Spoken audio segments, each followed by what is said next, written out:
सबसे पहले तो मैं पूरे देशवासियों का बहुत बहुत धन्यवाद कहना चाहती हूँ, आप मीडिया पर्सन्स का भी, क्योंकि आप लोग ही हम लोगों को इतना through out the journey wrestling में आपने सपोर्ट किया है। तो मैं उम्मीद करती हूँ कि मैं आपकी उम्मीदों पे खरा उतरूँ बिल्कुल। और कांग्रेस पार्टी का मैं बहुत बहुत धन्यवाद करती हूँ, क्योंकि जब बोलते हैं ना कि बुरे टाइम में पता लगता है कि अपना कौन है। जब हम रोड पे घसीटे जा रहे थे तो छोड़ के बीजेपी को देश में जितनी भी पार्टियां हैं वो हमारे साथ में थी, हमारे दर्द को समझ पा रही थी, हमारे आंसुओं को समझ पा रही थी। मैं बहुत प्राउड फील कर रही हूँ कि मैं एक ऐसी पार्टी में, एक ऐसी विचारधारा में हूँ जो महिलाओं के साथ हो रहा अन्याय और उनके साथ बुरे बर्ताव के खिलाफ खड़ी है। वो लड़ाई लड़ने के तैयार है, सड़क से लेकर संसद तक। और मैं विश्वास दिलाती हूँ पूरे देशवासियों को कि जो मेहनत, जो लगन से हमने रेसलिंग में काम किया है, हम चाहते हैं कि देश के हर एक नागरिक को जो दर्द, जो तकलीफ़ हमने झेली है, खासकर महिलाओं के लिए, हर एक उस महिला के साथ में हम खड़े हैं जो अपने आप को लाचार, अपने आप को बेबस समझती है। रेसलिंग में मैंने पूरा कोशिश किया कि मैं जितनी भी महिलाओं को, छोटी बच्चियों को इंस्पायर कर सकती हूँ।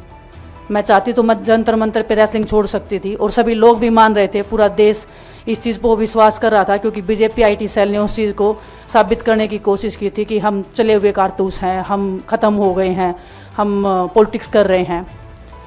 उन्होंने बोला मैं नेशनल नहीं खेलना चाहती, मैंने नेशनल चैम्पियनशिप खेला। उन्होंने बोला ये ट्रायल्स दे के नहीं जाना चाहते, मैंने ट्रायल्स भी दिया। उन्होंने बोला कि ओलंपिक्स लेवल तक नहीं जाना चाहते, मैं ओलंपिक्स में गई, मैं फाइनल्स में गई। अनफॉर्चुनेटली परमात्मा को कोई और चीज़ मंजूर होगी। एक चीज़ मुझे पता है कि जब मेहनत आप करते हो तो ज़रूरी नहीं कि आपको उसी दिशा में मिले, कई बार दूसरी चीज़ों में भी आपको वो फल मिल जाता है। और परमात्मा ने मुझे मेरे देश के लोगों की सेवा करने का जो मौका दिया है, वो मैं मानती हूँ कि उससे बड़ा पुण्य का काम कोई नहीं हो सकता है। मेरे लिए बहुत प्राउड की बात है, बहुत एक मैं नई पारी की शुरुआत कर रही हूँ आज से। मैं चाहती हूँ कि जो हमने फेस किया एज ए खिलाड़ी होने के नाते, उन सब खिलाड़ियों को वो चीज़ ना फेस करनी पड़े। हम उनकी लड़ाई में साथ हैं। शायद उनको आज हिम्मत मिले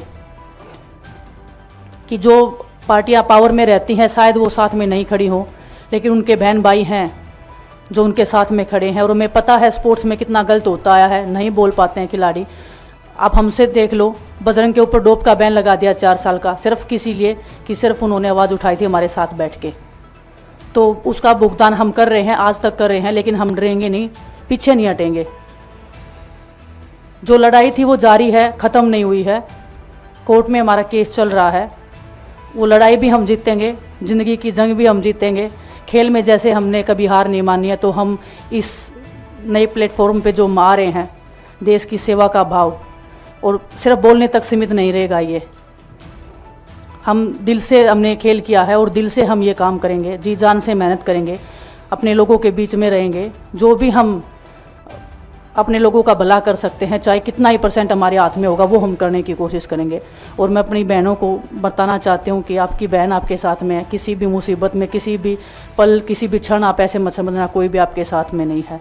जब कोई नहीं खड़ा होगा तो मैं आपके साथ में ज़रूर खड़ी रहूँगी, कांग्रेस पार्टी आपके साथ में ज़रूर खड़ी रहेगी। ये हमने फील किया था, और मैं वादे से कह सकती हूँ, दावे से कह सकती हूँ कि बिल्कुल आपके साथ भी खड़े रहेंगे।